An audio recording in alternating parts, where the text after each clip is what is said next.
సముద్రాన్ని ఒడ్డున నిలబడి చూస్తున్నప్పుడు పెద్ద పెద్ద అలలు మాత్రమే మనల్ని ఆకర్షిస్తాయి. చిన్న చిన్న అలలను మనం పట్టించుకోం.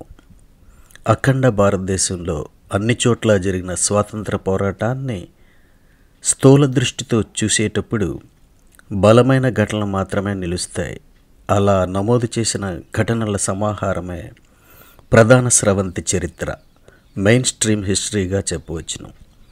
సూక్ష్మ దృష్టితో చూసినప్పుడు అంతవరకు మనకు కనిపించిన ఘటనలు కనిపిస్తాయి. ఈ ఘటనల సమాహారాన్ని స్థానిక చరిత్ర, లోకల్ హిస్టరీగా చెప్పవచ్చును.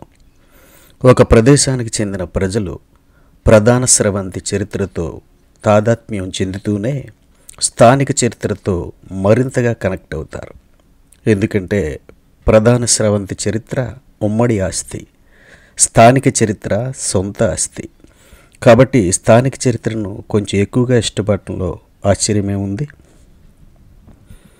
ఈ సిరీస్ ఆఫ్ ఎపిసోడ్స్ అంతా విశాఖ కేంద్రంగా జిల్లా అంతటా జరిగిన స్వాతంత్ర్య పోరాటాన్ని గురించి చర్చిస్తుంది.